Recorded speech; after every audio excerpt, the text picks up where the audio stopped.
Oke, hari ini kita bakal kenalan sama satu permainan yang seru banget, namanya Xiangqi. Mungkin kamu lebih kenal sebagai catur Cina. Tapi tahu nggak sih, permainan ini juga punya julukan permainan gajah dan wow, yang mainin itu jutaan orang di seluruh dunia.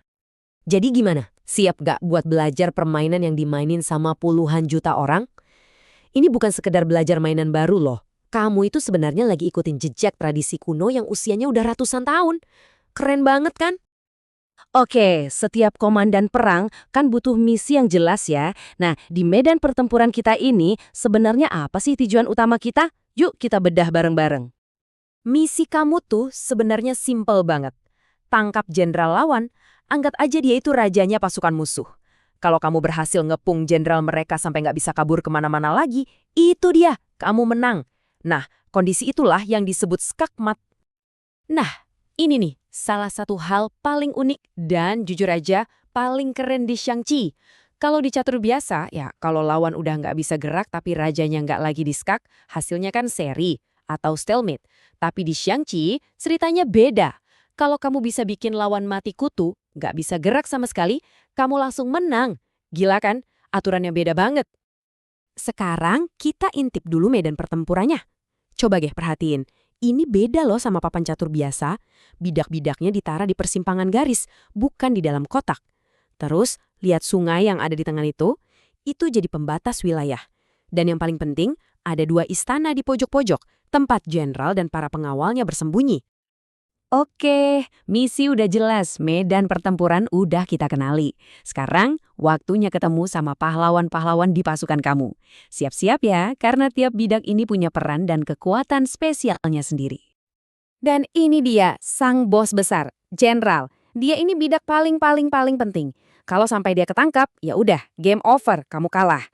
Jadi, tugas utama kamu adalah melindungi dia mati-matian, sementara dia memimpin pasukan dari dalam istananya. Eits, tapi jangan salah sangka. Walaupun dia jenderal, gerakannya super terbatas. Dia cuma bisa maju mundur atau geser kiri kanan. Itu pun cuma satu langkah. Dan yang paling penting, dia sama sekali nggak boleh keluar dari istananya. Dia itu kayak komandan yang emang harus selalu ada di pusat komando. Lanjut, kita kenalan sama si kereta. Anggap aja ini tanknya pasukan kamu. Beneran deh, kereta ini salah satu bidak paling kuat karena dia bisa meluncur jauh banget dan nguasain jalur-jalur penting di papan permainan. Cara geraknya gampang banget buat diingat. Kereta ini bisa melesat maju, mundur, atau ke samping. Sejauh apapun, yang penting dalam satu garis lurus. Tentu aja selama jalannya nggak dihalangin sama bidak lain ya. Mirip banget lah sama benteng di catur. Kalau di ujung jalurnya ada musuh, ya langsung, hap, ditangkap. Nah, sekarang kita kenalan sama si kuda. Gerakannya ini unik banget, kayak huruf L. Dia jago banget buat nyelinap ke pertahanan musuh. Tapi, ada satu aturan super penting yang harus kamu ingat. Kuda di Xiangqi itu nggak bisa loncat ngelewatin bidak lain. Jadi, gini cara kerjanya. Si kuda ini kan geraknya satu langkah lurus, terus satu langkah miring. Nah, kalau di langkah lurus yang pertama itu ada bidak lain, nggak peduli bidak teman atau musuh yang ngalangin, kuda jadi nggak bisa lewat. Kehalang deh. Justru ini yang bikin strategi pakai kuda jadi makin menantang dan seru. Oke, sekarang siap-siap karena kita bakal ketemu sama bidak yang paling spesial, paling unik dan paling beda di Xiangqi, si Meriam. Wah, ini sih bisa dibilang bintang utamanya permainan ini. Cara dia gerak biasa aja, tapi cara dia nangkap lawan itu benar-benar nggak ada duanya. Oke, kita bahas dulu yang gampang. Kalau si Meriam ini cuma mau pindah ke empat, nggak mau nangkap siapa-siapa, gerakannya itu persis banget kayak kereta. Lurus aja maju, mundur, kiri kanan, ngelewatin titik-titik kosong. Simple kan? Nah, ini dia bagian ajaibnya. Kalau Meriam mau nangkep musuh, dia itu harus loncatin tepat satu bidak lain. Beneran, nggak peduli itu bidak temen atau musuh. Anggap aja bidak yang dilompatin itu jadi pijakan buat Meriam nembak target di belakangnya. Ingat ya, harus loncatin satu bidak, nggak boleh lebih, nggak boleh kurang. Tentu aja pasukan kita nggak cuma itu, ada juga pasukan pendukung yang nggak kalah penting. Pertama, ada si penasehat. Dia ini kayak bodyguardnya jenderal. Gerakannya cuma satu langkah diagonal dan selalu ada di dalam istana. Terus ada gajah, si benteng pertahanan.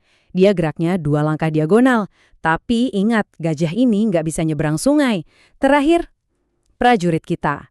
Awalnya dia cuma bisa maju satu langkah, tapi begitu dia berhasil nyebrang sungai, wih, dia jadi lebih kuat, bisa gerak ke samping juga.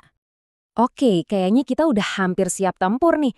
Tinggal beberapa aturan penting terakhir aja yang perlu kamu tahu sebelum kita mulai permainannya.